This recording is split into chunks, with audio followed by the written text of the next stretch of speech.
बबुआ time and space complexity course में आप सभी का स्वागत है। ये पार्ट 3 ऑफ 7 है इस कोर्स का। और आज हम लोग शुरू करेंगे एक चर्चा एनालिसिस टूल्स के बारे में। ठीक है ना। तो हम लोग बहुत सारी चीज़ों के बारे में पढ़ रहे हैं। एल्गोरिथम को एनालाइज कैसे करना होता है, फंक्शन के बारे में हम लोगों ने पढ़ा, हम लोगों ने एसिम्प्टोटिक एनालिसिस के बारे में पढ़ा।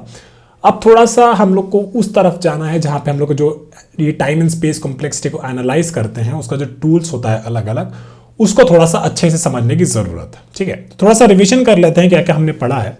जब भी हम एल्गोरिथम को एनालाइज करते हैं तो हम लोग क्या सवाल पूछते हैं, हम लोग ये पूछते हैं कि वो जो रनिंग टाइम है वो कैसे ग्रो कर रहा है जब इनपुट का साइज जो है ग्रो कर रहा है ना। तो हम लोग क्या देखे थे, इंसर्शन सॉर्ट का जो बनाए थे 3n² + 2n + 2, ये हम लोग देखे थे। फिर हम लोग देखें कि n का वैल्यूज जो है बहुत बढ़ा रहे हैं, तो ये जो टर्म है ये टर्म जो है काफ़ी ज़्यादा इसका वैल्यू हो रहा है और बाकी चीज़ों को हम लोग इग्नोर कर सकते हैं। ठीक है, फिर लोग ये भी देखें कि इसके आगे वाला जो कांस्टेंट है एसिम्प्टोटिक एनालिसिस के हिसाब से इसको भी हम लोग इग्नोर कर सकते हैं। और सबसे डोमिनेंट टर्म फिर क्या हो जाएगा, ये n² हो जाएगा। तो हम लोग क्या बोले कि रनिंग टाइम जो है कोई भी एल्गोरिथम का, इस केस में इंसर्शन सॉर्ट का क्या हो जाएगा, उसका ग्रोथ जो है n² हो जाएगा, या फिर हम ऐसा भी कह सकते हैं कि उसका ग्रोथ जो है क्वाड्रेटिक हो जाएगा। हम लोग इस ग्रोथ ट्रेंड में इंटरेस्टेड ज्यादा होते हैं, ना कि ये कितना एग्जैक्ट सेकंड लगेगा इस एल्गोरिथम को रन करने में, या फिर एग्जैक्ट नंबर ऑफ इंस्ट्रक्शंस कितना लगेगा इस प्रोग्राम को रन करने के लिए। इन चीजों में हम इंटरेस्टेड नहीं होते हैं। ये सब चीजें हम लोगों ने ऑलरेडी पढ़ा है। तो ये ग्रोथ ट्रेंड जो है इन चीजों में हम लोगों को ज्यादा इंटरेस्ट होता है कोई भी एल्गोरिथम का, क्योंकि ये जो ग्रोथ ट्रेंड होता है, ये जो आपके दूसरे फैक्टर्स होते हैं, कौन सा हार्डवेयर में रन कर रहा है, कौन सा प्रोग्रामिंग लैंग्वेज का यूज कर रहा है, उससे फर्क नहीं पड़ता है। ये उन सारी चीज़ों को भुला देता है। आपके पास सुपर कंप्यूटर है, आपके पास 4 GB का नॉर्मल लैपटॉप है, उन सब चीज़ों से फर्क नहीं पड़ता है। ये ग्रोथ ट्रेंड बेसिकली बताता है कि ये जो भी टूल्स है या फिर जो भी हम लोग एनालिसिस कर रहे हैं इस एल्गोरिथम का, ये irrespective the hardware machine, irrespective of कितना Photoshop, Premiere Pro, After Effects चला रहे हो, उससे फर्क नहीं पड़ता है। ये ग्रोथ ट्रेंड आपका ये कहता है ना। इसीलिए हम कहते हैं कि हम बेसिकली केयर करते हैं किसके बारे में, ग्रोथ पैटर्न के बारे में। और यही चीज़ हम आपको ऊपर भी एग्जांपल दिए जहाँ पे इंसर्शन सॉर्ट के लिए हम ये किए थे, है ना। और ये हम लोग किसके लिए किए थे, ये हम लोग किए थे कि जो वर्स्ट केस होता है, और हम लोग ये भी बताया था कि वर्स्ट इनपुट केस, कि कौन से इनपुट केस के लिए जहाँ पे हमारे पास रिवर्स नंबर्स थे, नंबर्स जो थे वो रिवर्स ऑर्डर में थे, उस टाइम पे हमारा वर्स्ट केस होता था। फिर हम लोग देखे थे कि उस केस में इंसर्शन सॉर्ट का जो एल्गोरिथम हम लोग लिखे थे वो बेसिकली इतना इंस्ट्रक्शंस एग्जीक्यूट करेगा for different input size of n, ये हम लोग देखे थे। फिर उस पर हम लोगों ने क्या किया, वो इस चीज़ों के बारे में वापस से बोल रहे हैं। एसिम्प्टोटिक एनालिसिस, ये वाले टर्म्स इग्नोर कर दो। फिर एसिम्प्टोटिक एनालिसिस जब n बहुत बड़ा हो जाएगा तो इसको भी हम इग्नोर कर सकते हैं, बाकी टर्म्स को भी इग्नोर कर सकते हैं। और हमको ये पता चल गया जो ग्रोथ है मेरा इस एल्गोरिथम का for the worst case input, वो बेसिकली ग्रोथ जो है क्वाड्रेटिक है। ये हम लोगों ने अब तक पढ़ा है। ठीक है ना। हाँ, तो हम लोगों ने ये भी देखा कि यार फंक्शन जो है उसके बारे में भी हमने समझा। फंक्शन क्या होता है, बेसिकली एक इनपुट लेता है और वो आउटपुट प्रोड्यूस करता है f(n). ठीक है ना। मान लीजिए कि आपके पास कोई फंक्शन है f(n) = 5n² + 10n + 600। ठीक है ना। हमको इस फंक्शन को अगर बस देखें, हमको नहीं पता है एसिम्प्टोटिक एनालिसिस या फिर जो भी बड़ा वैल्यूज का n के लिए क्या होगा वो सब के बारे में नहीं पता है, तो केवल इस फंक्शन को देखें तो होगा क्या कि अगर इनपुट ग्रो करेगा, इनपुट अगर फास्ट ग्रो कर रहा है तो इसका मतलब है कि आउटपुट है और भी फास्ट ग्रो करेगा। ये बस इस फंक्शन से हम इतना बस कह सकते हैं, है ना। आपका फंक्शन दे रखा है 5n² + 10n + 600, कोई भी टर्म को इग्नोर नहीं किए हैं, क्योंकि हमें फंक्शन में ऐसा कोई पता थोड़ी है। एसिम्प्टोटिक एनालिसिस जब फंक्शन के बारे में पढ़ोगे तो एसिम्प्टोटिक एनालिसिस कहाँ से आएगा, खाली फंक्शन के बारे में ही पता चलेगा ना। तो फंक्शन ऐसा दे रखा है और इस फंक्शन से केवल इतना ज्ञान मिल सकता है कि भाई अगर इनपुट को बढ़ाएंगे, n को बढ़ाते जाएंगे तो आउटपुट जो है फास्ट ग्रो करेगा। हमारा फंक्शन जो है बस यही कहता है ना। वो तो बाद में आप लोग देखे कि एसिम्प्टोटिक एनालिसिस के बारे में समझे, इन सब चीज़ों के बारे में समझे, तब आप लोगों ने इस फंक्शन पे एक्ट किया कुछ, है ना। लेकिन एज अ फंक्शन तो बस यही कह रहा है ना, 5n² + 10n + 600।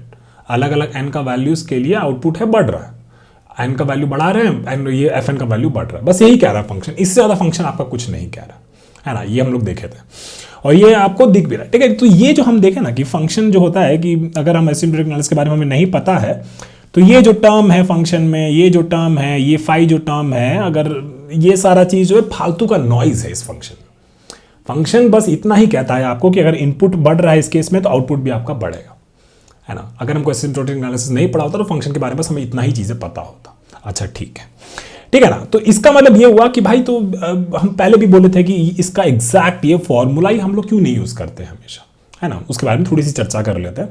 क्योंकि ये सारा जो इंट्यूशन है ना, आपको आगे जाके वो जो हम लोग फॉर्मल एनालिसिस टूल्स जब उसके बारे में बात करेंगे तो आपको ये थोड़ा सा इजी लगेगा समझने में, ठीक है। इसलिए एक बार बेसिक लेवल वाला रिवीजन वापस से कर रहे हैं, ठीक है।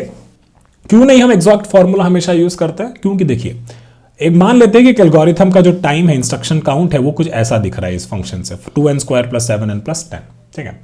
एक और है जो उसका फंक्शन है, वो बेसिकली कह रहा है कि उसका instruction count n²।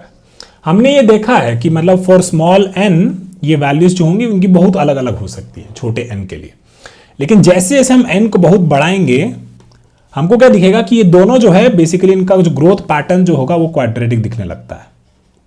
Growth pattern जो है ये इनका क्वाड्रेटिक दिखने लगता है, यानी कि इनका ग्रोथ होने का स्टाइल जो है बिल्कुल सेम है। ये हमने देखा था। इसीलिए हम लोग ये एग्जैक्ट फॉर्मूला जो होता है वो हम लोग को इतना इंटरेस्टेड नहीं होता है, हमको ये ग्रोथ पैटर्न में इंटरेस्टेड होता है। और n जब बढ़ेगा तो इसका भी जो ग्रोथ पैटर्न होगा क्वाड्रेटिक होगा, इसका भी जो ग्रोथ पैटर्न होगा क्वाड्रेटिक होगा। इसका मतलब दोनों का बेसिकली ग्रोथ पैटर्न कैसा हुआ, क्वाड्रेटिक हुआ।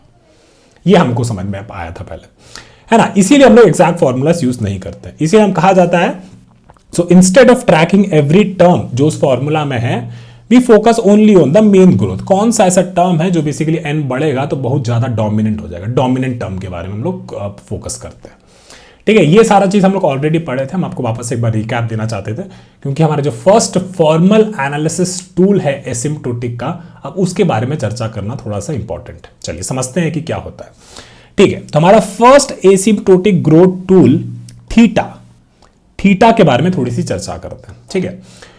इसीलिए ये सब टूल्स का जरूरत क्या है उसके बारे में भी थोड़ी सी बात कर लेते हैं पहले। ये टूल्स एग्जिस्ट करते हैं क्योंकि हमें पता है कि एग्जैक्ट फॉर्मूला जो होता है, जो भी ऊपर फंक्शन लिखे थे 5n² + 7n + 10, ये टाइप का जो फॉर्मूला होता है ये आपका ग्रोथ पैटर्न को हाइड करता है। ग्रोथ पैटर्न यहां पे क्या था, यहां पे ग्रोथ पैटर्न आपका क्वाड्रेटिक था, ठीक है। फालतू का ये सब टर्म्स को इग्नोर करना पड़ता है, वो सब करना पड़ता है। मतलब मेन चर्चा होगी ये होगी कि ये फंक्शन में का जो ये भी 5n² + 7n + 10 है, एग्जैक्ट फॉर्मूला जो है ये बेसिकली ग्रोथ पैटर्न्स को हाइड करता है। क्यों हाइड करता है? 7n बैठा है, 10 बैठा है, फिर हमको n का अलग अलग वैल्यूज के लिए चेक करना पड़ेगा कि हाँ भाई ये n² डोमिनेट कर रहा है, वो सब कर रहा है। उसके बाद फिर हम इसको हटाएंगे, वो सब करेंगे, है ना, वो सब चीजें करते हैं, है ना। और उसमें क्या होगा, उसमें ये होगा कि जो एग्जैक्ट ग्रोथ पैटर्न है वो फॉर्मूला के पीछे छुप जाता है ना। इतना सारा फॉर्मूला लिखा होता है, बंदा डर जाता है और कंफ्यूज हो जाता है, ठीक है। और जो एसिम्प्टोटिक एनालिसिस जो होता है, ठीक है, एसिम्प्टोटिक एनालिसिस बस ये कहता है कि हमारा जो भी हमारा एल्गोरिथम है, ठीक है, वर्स्ट केस इनपुट के लिए उसका ग्रोथ क्या है, उसका ग्रोथ क्वाड्रेटिक है, बस वो इतना कहता है, क्वाड्रेटिक है ग्रोथ, ठीक है। ये सब तो सही है, मतलब ये क्वाड्रेटिक ग्रोथ है, ये हमको थोड़ा बहुत इंट्यूशन दिया। लेकिन हम लोगों को लाइफ में ना थोड़ा सा प्रिसीजन भी चाहिए और थोड़ा सा अग्रीमेंट भी चाहिए। अग्रीमेंट भी चाहिए मतलब कि हम ऐसे एल्गोरिथम को थोड़ा सा कंपेयर भी कर पाए, बता पाए कि हमारा जो एल्गोरिथम है ये इससे बेकार काम नहीं करेगा या फिर इससे अच्छा काम नहीं करेगा, इनके बीच ही कुछ रहेगा।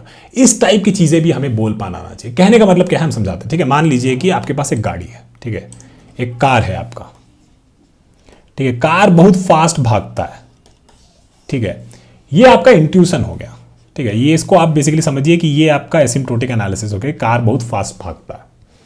लेकिन अगर हम कह दें कि कार का जो स्पीड है ना वो 120 से कम ही रहता है, ठीक है, तो यहां हम कुछ प्रिसीजन की बात कर रहे हैं कि ये जो कार है 120 से ज्यादा तेज नहीं भाग सकता।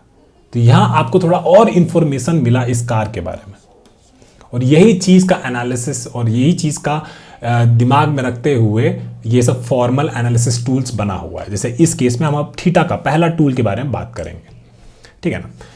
थीटा क्या कहता है? थीटा कहता है कि grows at the same rate as, ठीक है, समझाएंगे इसके बारे में, टेंशन मत लीजिएगा। तो मान लीजिए कि आपके पास एक फंक्शन है f(n), ठीक है ना, जो भी है ऐसा कुछ 3n² + 5n + 7, ठीक है। ये फंक्शन आपको ऐसा कुछ दे रखा है 3n² + 5n + 7। अगर हम ऐसा लिख दें कि f(n) = थीटा ऑफ gn, ठीक है, अगर ऐसा लिख दें f(n) = थीटा ऑफ gn, इसका मतलब ये हुआ कि ये जो फंक्शन है f(n) या ये जो भी फंक्शन है, ठीक है, ये बेसिकली एकदम सेम ग्रो कर रहा है, कैसा, एकदम ये gn के जैसा, ठीक है, टेंशन मत लेना, बस ये समझना कि ठीक है ना, थीटा का मतलब होता है कि grows at the same rate as Fn grows at the same rate as Gn if I am writing f of n is equal to theta of Gn। ठीक है, अभी इसके बारे में चर्चा करते हैं। इसका मतलब ये हुआ कि जो f of n है, ठीक है, it grows just like Gn ignoring constants and small extras। ठीक है ना, तो इसके बारे में भी टेंशन मत लीजिएगा कि ignoring constant and small extras इसके बारे में क्या बोल रहे हैं, उसके बारे में अभी एक बार की टेंशन मत लीजिए। ठीक है ना, बस इतना समझिए कि थीटा का मतलब है grows at the same rate as, मतलब इस केस में अगर F N equal to theta of G N हम लिख दिए हैं तो इसका मतलब है कि जो एफ एन जो हमारा फंक्शन था जो हम बनाए थे, ठीक है, it grows at the same rate as G of N. ठीक है, grows at the same rate as G of N. अभी इसके बारे में समझते हैं, सैंडविच का आइडिया लेते हैं, ठीक है, क्या होता है इसके बारे में उसके बारे में समझते हैं। ठीक है, थीटा जो वर्क करता है ना यूजिंग अ सैंडविच रूल। ठीक है, इसका मतलब ये हुआ कि फॉर लार्ज एन, मतलब बड़े n के लिए क्या होगा, ये f ऑफ n जो है it will be less than equal to upper bound and greater than equal to lower bound. ठीक है, एसिम्प्टोटिक एनालिसिस में हम लोग क्या बोले थे कि किसी भी फंक्शन का जो ग्रोथ था हम लोग कह दिए कि उस फंक्शन का जो ग्रोथ है वो क्वाड्रेटिक है। ठीक है, ये हम कह दिए। इस formal asymptotic analysis tool theta की वजह से हम क्या कह पा रहे हैं कि मेरा जो फंक्शन है वो बेसिकली किसी चीज से अच्छा ज्यादा नहीं कर पाएगा, सॉरी किसी चीज से उससे ज्यादा गंदा नहीं कर पाएगा काम, और ये कह रहा है कि किसी चीज से और अच्छा नहीं कर पाएगा, मतलब इससे और नीचे नहीं जा पाएगा। समझ आते हैं इसके बाद, ठीक है ना। मान लीजिए अपर बाउंड कह रहा है कि एक गाड़ी का स्पीड है 120 किलोमीटर पर आवर, ठीक है, और लोअर बाउंड का मतलब है कि 30 किलोमीटर या फिर 0 किलोमीटर पर आवर, ये उसका लोअर बाउंड है। ठीक है, तो एसिम्प्टोटिक एनालिसिस ये कहता है कि गाड़ी जो है बढ़िया है, कार जो है फास्ट है। ठीक है, एसिम्प्टोटिक एनालिसिस आपका ये कहता है।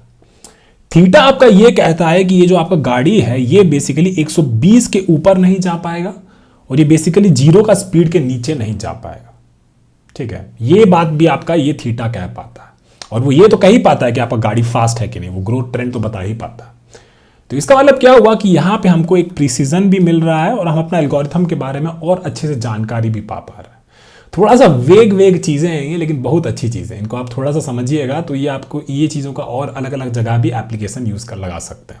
चलिए, अब इतना समझ में आ गया कि बेसिकली हम क्या कह रहे हैं कि for large n we can say कि f of N is less than equal to upper bound greater than equal to lower bound, कि मतलब इससे ज्यादा खराब नहीं कर पाएगा और इससे ज्यादा अच्छा नहीं कर पाएगा, मतलब इससे नीचे नहीं जा पाएगा, इससे ऊपर नहीं जा पाएगा। ठीक है, कहने का मतलब ये है and both bounds are just constant multiples of the same function then F of N has the same growth. ठीक है, अब इसके बारे में एक एग्जांपल से समझाएंगे, है ना।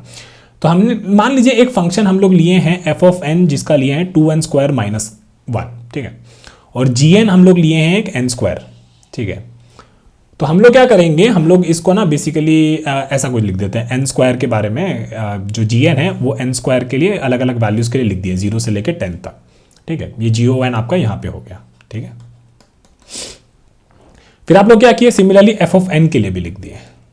ठीक है, 2n² - 1, और यहां पे आप लोग क्या करते हैं, यहां पे बेसिकली लिख दिए मान लिए 2 ऑफ g ऑफ n यहां पे। ठीक है ना, ऐसा कुछ लिख दिया, और ये g 0 से लेके अलग अलग वैल्यूज के लिए बस इसको प्लॉट करते गए। ठीक है, तो फिर क्या हुआ, ये जो है आपका एफ ऑफ एन यहां है, ये g ऑफ n है, और ये बेसिकली आपका 2 ऑफ gn है ना। तो हम लोग क्या देखें, ये टेबल पे ऑब्जर्व करिएगा कि देखिए ये जो वैल्यूज है ना 97, 127, 161, 199, ये हमेशा जो है ये gn और बेसिकली 2 into gn के बीच में ही लाई कर रहा है F of N, less than equal to this and greater than equal to this. हमेशा ऐसा हो रहा है। ऐसा इनिशियल वैल्यूज के लिए नहीं हो रहा था, 0 के केस में ये -1 था, ये 0 था और ये 0 था, इनिशियली नहीं हो रहा था। लेकिन जैसे जैसे n का वैल्यू बढ़ा रहे हैं तो 1 पे देखिए, 1 पे हाँ सही बात है, ये 1 जो है less than equal to 2 of gn greater than equal to 1, 7 is greater than equal to 2 of gn greater than equal to g of n। तो ऐसा हो रहा है ना। तो हम कह सकते हैं कि n की वैल्यू जब ग्रेटर देन इक्वल टू मान लीजिए 1 है ना, 1 से अगर बड़ा है तो इस केस में एफ ऑफ एन जो है बेसिकली सैंडविच हो गया है between gn and 2 of gn। ठीक है ना, ये बस ऑब्जर्व किया और कुछ ज्यादा ऑब्जर्वेशन नहीं किया यहाँ पे। तो हम ये कह रहे हैं कि एफ ऑफ एन जो है इज ट्रैप्ड और sandwiched between constants of n²। ठीक है, ये हम कह पा रहे हैं जब भी हम लोग वैल्यूज को प्लॉट किया। तो अब थीटा को ना थोड़ा सा फॉर्मली डिफाइन करना इंपॉर्टेंट हो गया यहाँ पे। थीटा का मतलब ये होता है कि एक फंक्शन जो है एफ ऑफ एन ये बिलोंग करता है theta of G N if for some positive constant c2 and some positive constant c1 such that f of n is less than equal to c2 of gn and greater than equal to c1 of gn, तो इस case में क्या होगा, हम कह सकते हैं कि f of n जो है it belongs to theta of n square। और हम लोग ऊपर देखे थे, हम लोग को कोई ऐसा इनिशियल वैल्यूज के लिए शायद ना हो ऐसा, पर कुछ n होगा, कुछ n होगा n नॉट से बड़ा फिर उसके बराबर कुछ n का वैल्यू के बाद हमें देखेंगे कि ये जो f ऑफ n है सैंडविच हो गया है इन दोनों के बीच, ठीक है। और ये c1 c2 क्या है, ये आपका कुछ पॉजिटिव कांस्टेंट है। और ये एक और चीज है कि ये तीनों चीज जो है basically greater than equal to 0 होना चाहिए। इसके बारे में चर्चा करेंगे, पर कहने का मतलब ये है कि देखिए ये क्या डिनोट करता था, ये डिनोट करता था कि आपके एल्गोरिथम में काम कितना हो रहा है, और काम जो हो रहा है, टाइम जो हो रहा है, टाइम हमेशा आपका पॉजिटिव होगा। इसीलिए अजम्पशन है कि this should always be greater than equal to 0। ये डेफिनेशन थोड़ा सा कॉम्प्लिकेटेड है लेकिन बहुत आसान है अगर इसको एकदम वो एसिम्प्टोटिक से समझिए कि एसिम्प्टोटिक में हम लोग बस जनरली डिफाइन कर दिए कि इसका ग्रोथ क्वाड्रेटिक है। लेकिन आपका थीटा ये कहता है कि आपका जो फंक्शन है एफ ऑफ एन, इसका जो ग्रोथ रेट है it will be bounded by the growth rate of G N, upper bounded by the growth rate of G N and lower bounded by the growth rate of G N. मतलब इसका growth rate इससे खराब नहीं होगा और इससे बेकार नहीं होगा। और ये आपके एल्गोरिथम के बारे में बहुत स्पेसिफिक चीज बोलता है कि ग्रोथ रेट आपका इससे ज़्यादा खराब नहीं होगा और इससे ज़्यादा अच्छा नहीं होगा। अगर ऐसा हम बेसिकली लिख पाते हैं हमारे फंक्शन के लिए, ऐसा जी ऑफ एन हम लोग ढूंढ पाते हैं, ऐसे कांस्टेंट हम लोग ढूंढ पाते हैं और ऐसा एन हम लोग ढूंढ पाते हैं greater than equal to N naught for some values of N, तब हम ये कह पाएंगे कि हमारा फंक्शन जो है इससे बेकार नहीं होगा और बेसिकली इससे अच्छा नहीं होगा, है ना। तो ये बेसिकली इसका डेफिनेशन का मतलब है, ठीक है। और यहाँ पे हमने ये बोला था कि gn जो है हमारा एक रेफरेंस ग्रोथ फंक्शन है और इस रेफरेंस ग्रोथ फंक्शन के हिसाब से हम f ऑफ n के बारे में बहुत चीज बोल पाएंगे और बहुत स्पेसिफिक चीज बोल पाएंगे। अब कुछ एग्जाम्पशंस के बारे में बात करते हैं। जो भी हम लोग फंक्शंस बनाते रहते हैं उसमें ये जो नेगेटिव काइंड ऑफ फंक्शंस होते हैं या फिर कुछ वियर्ड टाइप के ऐसे फंक्शंस हैं, इनको जनरली इग्नोर किया जाता है, ठीक है। उसके बारे में थोड़ी चर्चा करते हैं। यहाँ पे देखिए फंक्शन जो हम लिखे हैं वो बेसिकली है -8 of power n into N square, है ना। तो अब इसमें क्या देख रहे हैं कि जैसे जैसे n का वैल्यूज हम लोग बढ़ाएंगे, ठीक है, तो जब n ऑड हो जाएगा तो ये जो फंक्शन होगा आपको क्या वैल्यू देगा, ये बेसिकली आपको नेगेटिव वैल्यू देगा, है ना। और जब n बेसिकली इवन होगा तो ये बेसिकली आपको एक पॉजिटिव वैल्यू देगा, है ना। अब ये फंक्शन का जो ग्रोथ है ना बहुत वियर्ड है, ठीक है। क्या ग्रोथ तो क्या ये बेसिकली ना या तो पॉजिटिव और नेगेटिव में फ्लिप करते जा रहा है अलग अलग n का वैल्यूज के लिए, ठीक है। एक और जो चीज है बेसिकली कभी सेटल नहीं हो रहा, उसका जो ग्रोथ ट्रेंड है, जो भी इसका ट्रेंड है ग्रोथ का, वो सेंस ही नहीं बन रहा। क्या कभी नेगेटिव है कभी पॉजिटिव है, फिर n बढ़ाएंगे एक बढ़ाएंगे तो कभी नेगेटिव हो जाएगा कभी पॉजिटिव हो जाएगा।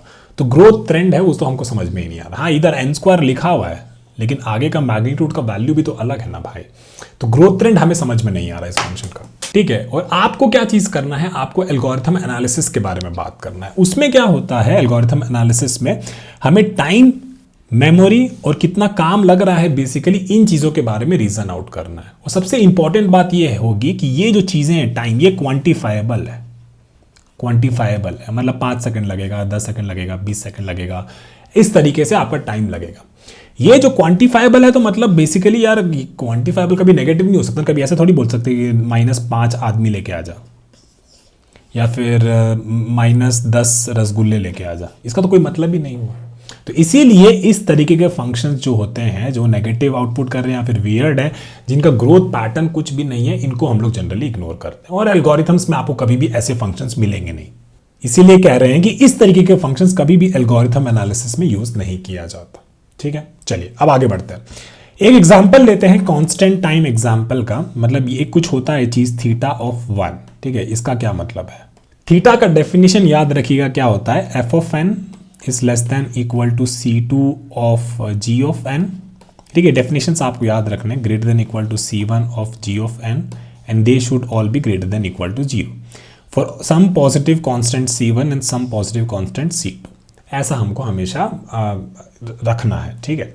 अगर ऐसा हम कह देंगे तो हम बोल देंगे कि f ऑफ n जो है it grows at the same rate as G of n, ये हम कह पाएंगे, ठीक है। चलिए थीटा ऑफ 1 का मतलब समझते हैं। अगर मान लीजिए आपके पास कोई एल्गोरिथम दिया हुआ है जो हमेशा सेम टाइम लेता है, देखिए आप इनपुट 10 कर लीजिए, इनपुट 1000 कर लीजिए, इनपुट लाख कर लीजिए, इनपुट 1 मिलियन कर लीजिए, पर जो मेरा फंक्शन है वो हमेशा एक कांस्टेंट टाइम ही लेता है, उससे ज़्यादा टाइम कभी नहीं लेता, उससे कम कभी नहीं लेता, हमेशा एक कांस्टेंट टाइम लेता है। ठीक है, तो कहने का मतलब ये है no matter how big the N is, मेरा जो फंक्शन है वो बेसिकली हमेशा एक कांस्टेंट टाइम ऑफ लेता है। ये अगर ऐसा होता है तो हम कहेंगे F of N is equal to theta of 1। अब इसका मतलब क्या हुआ? ठीक है, इसका मतलब ये हुआ कि जो मेरा टाइम जो है या फिर जो भी काम लग रहा है इस फंक्शन को करने में वो बिल्कुल भी ग्रो नहीं कर रहा है। और ऑब्वियस है यार, से कांस्टेंट टाइम में लग रहा है, कभी ग्रो ही नहीं कर रहा तो फिर क्या बोलेगा, है ना। ठीक है, अब इसको प्रूफ कैसे करें? ठीक है, इस जो ये हम लोग ये पढ़े हैं इसके हिसाब से हम कैसे बोले कि मेरा जो एफ ऑफ एन है ये basically belongs to theta of 1, इस कैटेगरी ऑफ एल्गोरिथम्स को बिलोंग करते हैं जहाँ पे कांस्टेंट वाले। ठीक है, ये हमको प्रूफ करना है। आपको ये डेफिनेशन याद होना चाहिए, इस डेफिनेशन से आपका सारा चीज़ बन जाता है। ठीक है, चलिए बात करते हैं। तो मान लीजिए आपका एफ ऑफ एन हमने 7 ले रखा है, जी ऑफ एन हमारा 1 है, तो इसको ऐसे भी लिख सकते हैं कि 1 इंटू एन नॉट भी लिख सकते हैं, है ना। एन पावर 0 मतलब आपका 1 ही हो गया। ठीक है, तो एक बार 1 ही लिख देते तो कोई बात नहीं, 1 ही लिख देते हैं। ठीक है, तो और मान लीजिए हमने कुछ कांस्टेंट ढूंढ लिए हैं। एक बेसिकली हमने ढूंढ लिया C1 हमने रख दिया 1, ठीक है, और C2 हमने रख दिया 8। ठीक है, जी ऑफ एन मेरा 1 है ना। तो हमारे को क्या पता चलेगा कि अगर एफ ऑफ एन मेरा 7 है, जी ऑफ एन मेरा 1 है, तो basically C1 into G N, तो 1 इंटू 1 तो ये आपका 1 ही हो गया, है ना। और हम लोग ने दूसरी जगह C2 इंटू जी एन, तो मतलब 8 इंटू 1 तो ये आपका बेसिकली 8 हो गया। अब अलग अलग वैल्यूज़ के लिए इसको प्लॉट करो तो हमेशा 1, 7 और 8 ही रहेगा। तो इसका मतलब ये हुआ कि हम कह पा रहे हैं कि जो ये एफ ऑफ एन है मेरा, ये एफ ऑफ एन है, this will be bounded by 8 of G N N greater than equal to 1 into G N. ठीक है ना, ये हम कह पा रहे हैं। और थीटा के हिसाब से अगर हम ऐसा कुछ कह पा रहे हैं, अगर ये मेरा F of N bounded by this है, तो इसका मतलब ये क्या हुआ, ये बिलोंग करेगा theta of G of N को। और जी ऑफ एन आपका क्या था? जी ऑफ एन आपका यहाँ पे 1 था, इसीलिए ये जो एफ ऑफ एन है, अब एफ ऑफ एन कुछ भी ले लीजिए, 1000 ले लीजिए, एफ ऑफ एन आपका 100 ले लीजिए, कुछ भी ले लीजिए, कांस्टेंट, हमेशा कांस्टेंट टाइम ले रहा है, तो वो क्या होगा, that will be belonging to, तो वो क्या होगा, उसका मतलब होगा कि एफ ऑफ एन जो है इस केस में फॉर ऑल कांस्टेंट वैल्यूज, जो भी ऐसे फंक्शंस है जिनका कांस्टेंट वैल्यूज आता है, they belong to theta of 1, theta of 1। ये आप लोग ऐसे प्रूव कर सकते हैं। ठीक है, टेंशन मत लीजिएगा, थोड़ा सा ना आपको थीटा के बारे में बस समझना है कि ये बेसिकली आपका एक एसिम्प्टोटिक एनालिसिस ग्रोथ टूल है, जो कि आपका असिम्प्टोटिक एनालिसिस जो किए थे उसको और फॉर्मली डिफाइन करने का कोशिश करता है। एसिम्प्टोटिक एनालिसिस से बस हम लोगों ने ये समझा था कि किसी भी एल्गोरिथम का ग्रोथ रेट क्या होता है। ठीक है, थीटा से या फिर और भी एसिम्प्टोटिक एनालिसिस टूल है, थीटा, फिर आपका बिग ओ, ओमेगा, ये क्या करते हैं, इस ग्रोथ रेट को अच्छे से बताते हैं कि इनके बारे में और ज़्यादा डिटेल्स बताते हैं, इनको और प्रिसाइसली डिफाइन करने का कोशिश करते हैं, इनको और प्रिसाइसली डिफाइन करने का कोशिश करते हैं। ये रोल होता है इन टूल्स का। थोड़ा सा वेग लगेगा, लेकिन जैसे जैसे हम इसमें और एग्जाम्पल्स प्रैक्टिस करेंगे आपको ये चीज़ें दिमाग में बैठने रहेगी, तो अब इतना लोड मत लीजिएगा।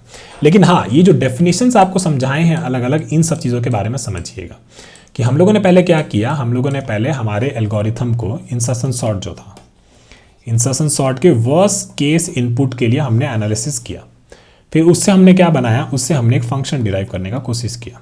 ठीक है, हम लोगों ने बेसिकली इंस्ट्रक्शन काउंट का फॉर्मूला डिराइव करने का कोशिश किया, 3n² + 2n + 2, ये हमने डिराइव करने का कोशिश किया। फिर हमने ये देखा कि ठीक है, हमने फंक्शन की पढ़ाई करी, फिर हमने देखा कि इनको हम basically as a function represent कर सकते हैं, 3n² + 2n + 2। ठीक है, अभी तक हमने क्या क्या पढ़ाई की है उसके बारे में रिकैप कर रहे हैं। फिर हमने ये समझा कि देखिए, अगर हम n का वैल्यूज़ बहुत बढ़ाएंगे तो हम देखेंगे कि ये जो टर्म का वैल्यू है, ये वैल्यू बहुत ज़्यादा बढ़ रहा है ज़्यादा, और ये बेसिकली इनका ग्रोथ उतना ज़्यादा हो नहीं रहा है, तो हमने इसको इग्नोर किया। फिर हमने बोला कि ये 3n² हो जाएगा। फिर हमने देखा कि एसिम्प्टोटिक एनालिसिस से हम बेसिकली इस कांस्टेंट को भी इग्नोर कर सकते हैं, तो इवेंचुअली हमारे पास n² रहा, और हमने बोला कि इस फंक्शन में जब n बहुत बड़ा हो जाएगा तो ग्रोथ रेट आपका क्या हो जाएगा, ग्रोथ रेट आपका क्वाड्रेटिक हो जाएगा। और इस ग्रोथ ट्रेंड में हम लोग ज़्यादा इंटरेस्टेड होते हैं क्योंकि irrespective of the programming language hardware, ये चीज़, ये ग्रोथ रेट जो होगी ये हमेशा सेम रहेगी अक्रॉस ऑल द मशीन्स। इसके बारे में हमने समझा।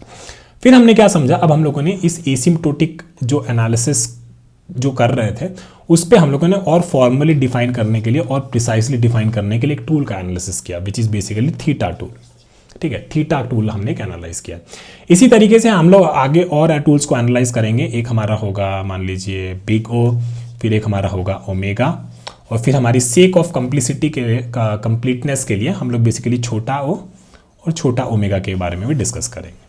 ठीक है, और ये बेसिकली इतना ज़्यादा बड़ा चीज़ नहीं है। ठीक है, ये जो थीटा है बेसिकली आपको ये बताता है कि आपका जो एल्गोरिथम है एफ ऑफ एन, ठीक है, वो उससे किसी और से वो बेसिकली ग्रो कर रहा है एक और एल्गोरिथम के एकदम सेम रेट। जैसे वो जी ऑफ एन ग्रो कर रहा है वैसे ही आपका एफ ऑफ एन ग्रो कर रहा है। ये बेसिकली आपका थीटा बताता है। और एक और चीज़ जो आपका थीटा बताता है, एक तो ये बता दिया, और थीटा आपका ये बताता है कि एफ ऑफ एन का जो ग्रोथ रेट होगा, एफ ऑफ एन का जो ग्रोथ रेट होगा वो बेसिकली जी एन से ज़्यादा बर्बाद नहीं होगा या फिर जी एन से ज़्यादा अच्छा नहीं होगा। तो अगर g of n basically n square है तो आप कह सकते हो कि थीटा के डेफिनेशन से एफ ऑफ एन जो है कभी एन क्यूब उसका ग्रोथ रेट नहीं हो सकता, ना ही एफ ऑफ एन का ग्रोथ कभी एन हो सकता है, जो कि बेसिकली एन स्क्वायर से अच्छा है, और एन क्यूब जो बेसिकली एन स्क्वायर से ज़्यादा बर्बाद है। ये बेसिकली हमने समझा, ये आपका थीटा बताता है। ठीक है, बहुत छोटा सा चीज़ किए हैं लेकिन बहुत इंपॉर्टेंट चीज़ किए हैं। ठीक है, आगे जाके अब हम बिग ओ और ओमेगा के बारे में डिस्कस करेंगे अगली वीडियो में। बहुत जल्दी हो जाएगा वो लेक्चर। चलिए मिलते हैं, धन्यवाद।